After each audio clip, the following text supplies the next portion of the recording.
වලට පමණක් නොවේ. කුඩා නියම්ගම් වලටත් වැඩම කළා උන්වහන්සේ සියලු සතුන් වෙත පතන මහා කරුණාවෙන්.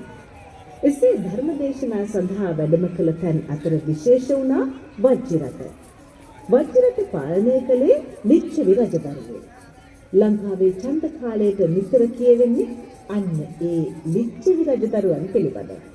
ඇත්ත වශයෙන්ම බුදුරජාණන් වහන්සේ ළඟ තිබුණේ නෑ එක් පිරිසකට වැඩියෙනු තවත් පිරිසකට අඩුවෙනුත් සලකන සිරිතක්. උන්වහන්සේට කවුරුත් එකයි. රජමැදුරටත් වැඩියා, දීඳු පැල්පතටත් වැඩිය එක වගේ. ලැබෙන පිරිකර අනුව උසස් පහත් කියලා වෙන්කොට සැලකුවේ නෑ ගායකයන්. අනෙක් අතට බුදුරජාණන් වහන්සේ ධර්මයේ දේශනා කළේ ධර්මයේ දේශනා කිරීමට සුදුසු ස්ථානවල. නුසුදුසු ස්ථානවල බණ කියන්නට ගියේ නෑ උන්වහන්සේ. ඒ වගේම බණ කියන්නට සුදුසු තත්වයක ඉන්න අයට පමණයි උන්වහන්සේ ධර්මයේ දේශනා කළේ. එවැනි සුදුසු තත්වයක නැති අය සුදුසු තත්වයකට පත් කරලයි බණ දේශනා කළේ. ඒ නිසා ඒ බණ අහලා මිනිසුන් හැදුණා, රහත් වුණා, නිර්වාණය අවබෝධ කරගත්තා. නමුත් අද කුමක්ද තත්ත්වය? ඇහුවත් එකයි, නැහුවත් එකයි. බණ කියනවා, කියලා යනවා.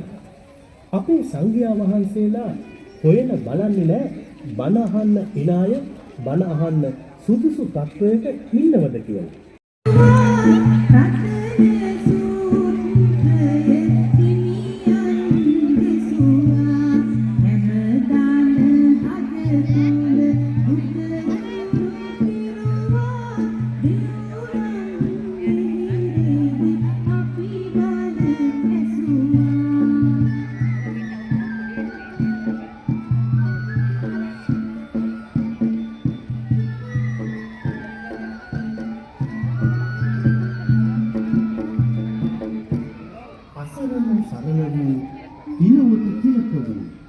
අපගේ සම්මා සම්බුදුරජාණන් වහන්සේ ජීවමානව වැඩ සිටි කාලයේ පුණ්‍යතුනි දඹදිව නැත්නම් ජම්බුද්වීපයේ තිබුණා රාජධානී